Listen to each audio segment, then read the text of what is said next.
Au crépuscule du XVIIIe siècle, l'air lourd de la chaleur et de la mer salée, un petit village côtier en Afrique de l'Ouest, Tiamara, vivait dans la tranquillité. Les habitants, des pêcheurs et des agriculteurs, menaient une vie paisible, loin des horreurs du monde extérieur. Mais tout bascula une nuit, alors que des silhouettes masquées surgissaient des ombres. Les navires négriers approchaient silencieusement, leurs voiles gigantesques déployées comme des prédateurs, et une lourde brume cachait les crimes à venir. L'esclavage, une plaie invisible mais dévastatrice, allait frapper. Le bruit du fer résonnait dans les oreilles de ceux qui tentèrent de fuir. Les cris étaient étouffés par la mer, emportés par le vent du matin. Élie, un jeune homme de 19 ans, sentit son cœur battre plus fort quand il aperçut les chênes qui brillaient sous les premières lueurs de l'aube. Il courut à travers les champs de canne à sucre, ses pieds frappant le sol comme un tambour de guerre, mais tout était trop rapide, trop fort. Ses mains étaient saisies, les chaînes posées autour de ses poignets, et une douleur brûlante envahit ses entrailles. La mer, autrefois source de vie, devenait désormais le chemin de l'enfer. À bord du vaisseau, l'air était encore plus suffocant. Les captifs étaient entassés dans des espaces minuscules, leurs corps serrés les uns contre les autres, l'odeur de la sueur et de la peur flottant dans l'air. L'océan n'était plus qu'un vaste cimetière, un lieu de souffrance où chaque vague effaçait les traces de ceux qui mouraient dans l'indifférence totale du monde extérieur. Mais parmi les détenus, une étincelle de résistance brillait encore dans les yeux d'Élie. Un vieil homme sage et brisé par des années d'esclavage lui murmura un secret. « Ne laisse jamais la mer te voler ton âme. » Ces mots devinrent une promesse. Le voyage à travers l'Atlantique serait terrible, mais dans chaque instant de souffrance, une lueur d'espoir grandissait en lui. Il savait que, même emprisonné, son esprit resterait libre. Cette histoire pourrait se poursuivre en explorant les luttes des esclaves, leur résilience et les révoltes qui ont eu lieu dans les plantations et sur les navires. Les personnages pourraient se battre pour leur liberté, pour leur identité, contre un système d'oppression insoutenable. L'aspect captivant ici réside dans la force des individus face à des épreuves insurmontables et la lumière d'espoir, même dans les ténèbres. Au fil des années, Élie et les autres captifs avaient appris à survivre dans cet enfer flottant. Ils avaient trouvé des moyens de préserver leur dignité, de s'entraider dans le silence lourd de la nuit. Les chaînes, bien qu'elles aient marqué leur peau, n'avaient jamais eu la capacité de capturer leur esprit. Ce que le monde extérieur ignorait, c'était la guerre intérieure, celle qui se déroulait au fond de chaque cœur prisonnier de ce vaisseau maudit. Élie, au fil des mois, devint un symbole de résistance silencieuse. Lorsqu'il fermait les yeux, il revivait les scènes de son village, les rires des enfants jouant sous les arbres, les chants des anciens sous la lueur des étoiles. Il se raccrochait à chaque souvenir, à chaque visage aimé, comme si tout cela pouvait lui donner la force de tenir. Il savait que dans la grande obscurité de ce voyage, ces souvenirs seraient la lueur qui le guiderait à travers les ténèbres. Un jour, les voiles du navire furent enfin levées et le port en vue. L'air, devenu lourd de promesses et de terreur, annonçait leur arrivée dans un monde qu'ils ne comprenaient pas encore. Le sol étranger sur lequel ils allaient poser les pieds n'était qu'un autre enchaînement, un autre piège. Mais, dans les profondeurs de leur âme, chacun des esclaves à bord savait une chose. Même sous les fers, ils restaient des êtres humains, capables de rêves, d'espoir, de révolte. Le marché aux esclaves était un spectacle sinistre. Là, les hommes et les femmes étaient évalués comme des marchandises, leur dignité, leur passé, leur vie, réduits à un simple chiffre sur une étiquette. Mais parmi les acheteurs et les marchands, une jeune femme, Amina, fit son apparition. Elle n'était pas comme les autres. Amina, née dans un autre pays, autrefois captive elle-même, avait réussi à s'échapper et à se rendre dans ce port pour libérer ceux qu'elle pouvait. C'était un acte de rébellion, mais aussi de compassion. Elle les regarda, ses âmes brisées, ses corps foulés, et leur dit une phrase qu'Élie n'oublierait jamais. « Vous n'êtes pas seuls.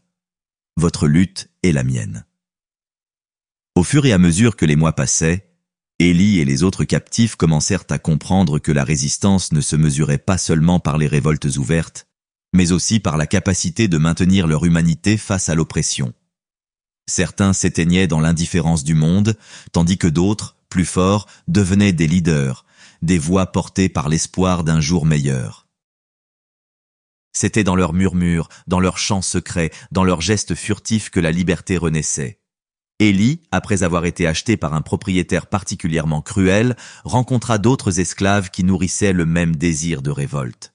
Un jour, ils parvinrent à se libérer dans une nuit noire par le biais d'un plan audacieux et risqué. Leurs corps marqués de fer et de ferveur, mais leurs esprits indomptés, ils se cachèrent dans les forêts et les marais, décidés à ne jamais retourner dans les chaînes. Chaque pas vers la liberté était un pas vers la rédemption non seulement pour eux, mais pour des générations à venir. La guerre pour l'abolition de l'esclavage avait commencé, et elle ne se résumerait pas à une simple victoire contre des oppresseurs visibles.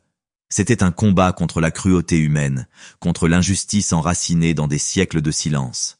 Et dans chaque soulèvement, chaque rébellion, chaque acte de courage, les peuples réduits à l'esclavage rendaient hommage aux ancêtres qui avaient survécu à la traversée de l'Atlantique, qui avaient résisté à la déshumanisation. Les années passèrent, et Élie devint une légende, un héros des révoltes et des luttes, mais il savait que la véritable victoire n'était pas celle des corps, mais celle des esprits. Ce qu'il avait appris, ce qu'il avait compris au plus profond de lui-même, était que même dans la plus grande des souffrances, même dans l'enfer le plus noir, l'humanité, l'espoir et la dignité ne pouvaient être brisés que si l'on cessait de croire en eux. Les chaînes pouvaient saisir le corps, mais jamais l'âme. Le voyage d'Élie ne fut pas unique. Il fut celui de milliers, de millions d'hommes et de femmes dont les voix se sont éteintes, mais dont l'héritage continue à résonner. Aujourd'hui, à travers l'histoire, à travers les mémoires collectives, ces histoires sont racontées. Ce n'est pas seulement une histoire de douleur, mais une histoire de survie, de résistance et de courage. Les échos de ce combat résonnent encore dans les luttes modernes pour la justice, l'égalité et les droits humains.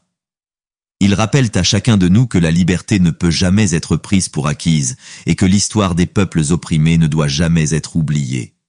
Les mois se transformèrent en années, et Élie, son corps marqué par les chaînes et le vent salé de l'Atlantique, devint bien plus qu'un simple survivant. Chaque respiration, chaque battement de cœur résonnait comme une révolte silencieuse, un rappel constant que, tant que son esprit demeurait libre, il ne serait jamais complètement captif. Le navire qui les avait transportés n'était pas une simple embarcation sur l'eau, mais une prison flottante, où chaque cri muet et chaque supplication des captifs marquaient l'histoire de l'humanité. Ces silences brisés traversèrent l'océan, se déposant sur les rives de toutes les consciences qui se porteraient un jour attention aux souffrances endurées. Lorsqu'ils atteignirent la terre, l'atmosphère semblait aussi lourde que les chaînes qui entouraient leurs poignets. Mais la terre était une promesse et un piège. Les esclaves, des corps pris dans des rôles assignés par les hommes, n'étaient plus des hommes aux yeux de ceux qui les achetaient, mais des instruments de travail. Mais dans les ombres de cette inhumanité, une révolution secrète s'épanouissait. Les hommes et les femmes qui avaient vécu l'horreur du voyage ne se résignaient pas. Ils murmuraient entre eux des paroles anciennes, des mots de révolte, de liberté, de combat. Chaque regard échangé était une promesse silencieuse. Nous résisterons, ensemble. Élie, devenu bien plus qu'un simple nom parmi tant d'autres, devint un leader. Son regard, porté par la douleur mais aussi par la lueur d'un courage incassable, guidait ses frères et sœurs dans l'obscurité de la nuit, loin des yeux cruels des maîtres. Dans les camps, dans les plantations, dans les lieux oubliés du monde, chaque lutte silencieuse devenait une flamme prête à se propager. Chaque murmure des opprimés était une incantation, un serment inébranlable. L'esclavage n'était pas qu'un fardeau physique, c'était une malédiction de l'âme qu'ils refusaient de porter. Mais leur combat ne se limitait pas à un simple soulèvement. C'était un soulèvement invisible qui se glissait entre les murs de l'histoire. Ils n'étaient pas seulement en quête de liberté, mais en quête de quelque chose d'encore plus précieux, la restitution de leur dignité. Le monde autour d'eux, plongé dans une indifférence glaciale, n'entendait pas leur voix, mais ils savaient que ces voix, un jour, résonneraient au-delà des océans. Ces chaînes, qu'elles fussent métalliques ou invisibles, ne pouvaient jamais capturer la force intérieure qui bouillonnait en eux. Amina, la femme libératrice, apporta des nouvelles d'un monde bien plus grand que celui qu'ils connaissaient. Elle leur parla de révoltes lointaines, de peuples qui s'étaient levés contre l'oppression, de révolutions. Le temps passa. La guerre pour l'abolition, pour la liberté, fut longue et tortueuse. Des millions d'hommes, de femmes et d'enfants traversèrent la mer, jetés sur les rives du monde en tant que marchandises. Mais chaque écho de résistance se transforma en un grondement. Chaque regard d'esclave devenait un phare, une lueur dans l'obscurité. Ils apprirent à se battre avec leurs esprits, à se rebeller sans crier, à lutter sans armes, mais avec une volonté de faire. Ils savaient qu'ils n'étaient pas seuls dans cette bataille. Leurs ancêtres murmuraient à travers le vent, et chaque génération portait le fardeau du combat avec fierté. Les années s'écoulèrent, marquées par des soulèvements toujours plus audacieux. Des figures emblématiques émergèrent, portant la voix des opprimés, prêchant l'espoir et la justice. Certains furent capturés, d'autres exécutés, mais leurs noms devinrent des légendes, gravées dans la mémoire collective. Les poètes et les conteurs perpétuèrent leurs exploits, transformant leurs sacrifices en chants éternels. Élie, vieillissant mais plus sage, se retrouva un jour au milieu d'une révolte. Mais ce ne fut pas la révolte d'un seul homme. Non, c'était la révolte de l'âme humaine tout entière. Dans chaque ville, chaque plantation, des millions d'esclaves se levaient, brisant les chaînes invisibles qui les retenaient encore. Les chaînes ne pouvaient plus les définir, ni les emprisonner. Le vent portait les chants des insurgés, portait les cris des femmes qui avaient perdu leurs enfants, les pleurs des hommes qui avaient perdu leur pays. Et dans ce tumulte, une vérité éclata. La liberté n'était jamais qu'un mot, c'était un combat sans fin. Les années passèrent, mais la bataille ne cessa jamais.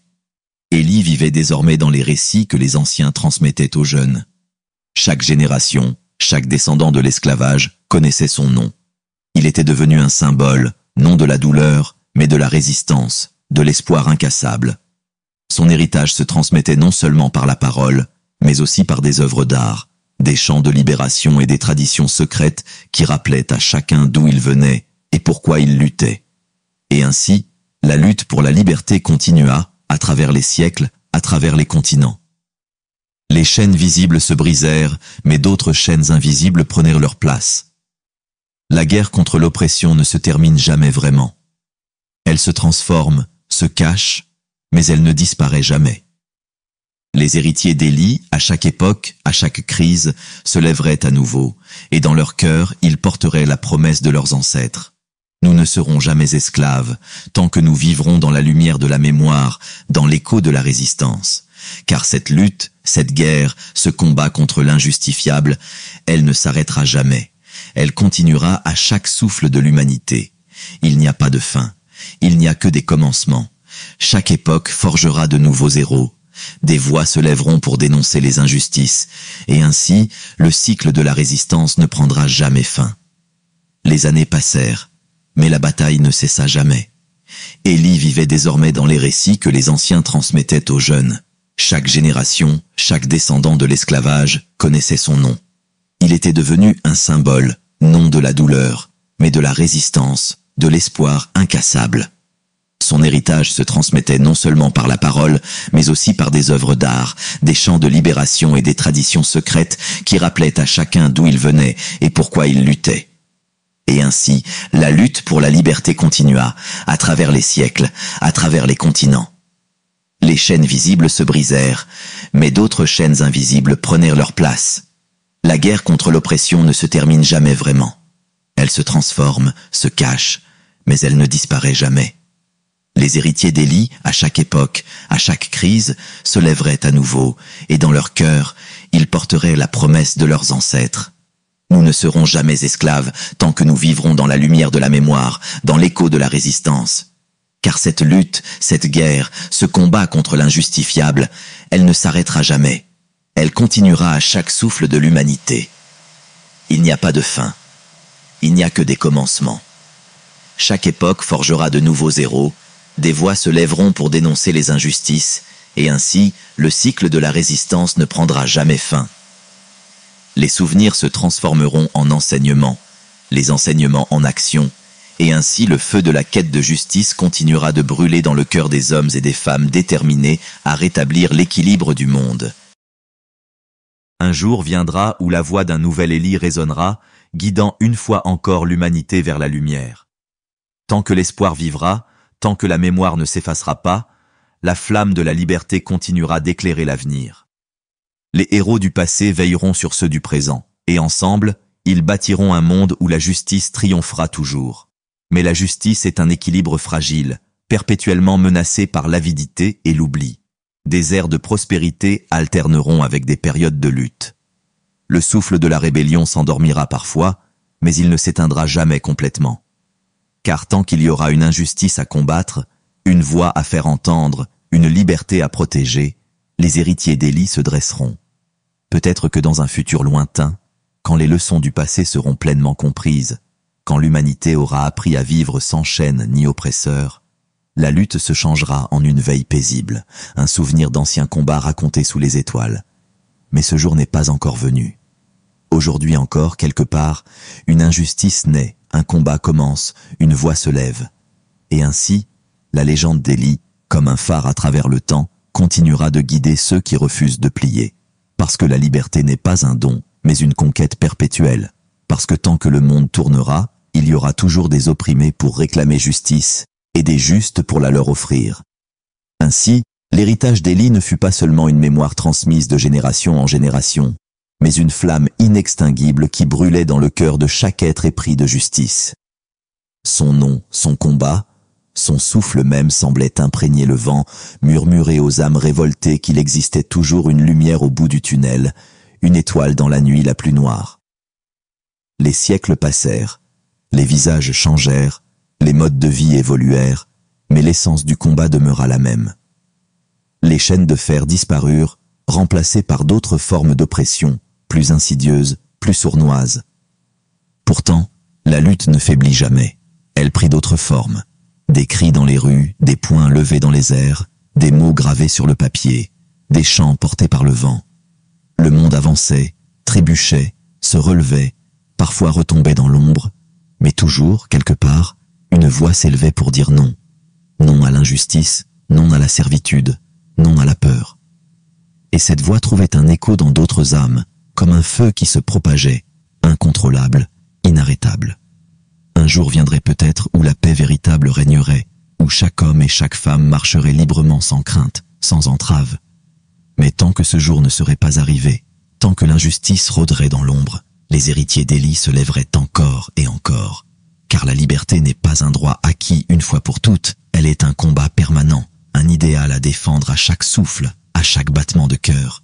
Et alors, dans chaque âme éprise de justice, Élie continuerait de vivre, non plus sous un nom unique, mais à travers tous ceux qui refusaient l'oppression, à travers chaque regard déterminé, chaque voix qui brisait le silence. Car tant qu'un seul être sur cette terre refusera d'être enchaîné, tant qu'un seul poing se lèvera face à l'injustice, tant qu'un seul rêveur osera croire en un monde meilleur, alors la légende d'Élie ne s'éteindra jamais. Elle continuera à vibrer dans l'écho du temps, dans le murmure du vent, dans le frémissement de l'histoire. Une promesse immortelle, un cri défiant l'éternité. Nous ne serons jamais esclaves. Un jour viendra où la voix d'un nouvel Élie résonnera, guidant une fois encore l'humanité vers la lumière. Tant que l'espoir vivra, tant que la mémoire ne s'effacera pas, la flamme de la liberté continuera d'éclairer l'avenir. Les héros du passé veilleront sur ceux du présent, et ensemble, ils bâtiront un monde où la justice triomphera toujours.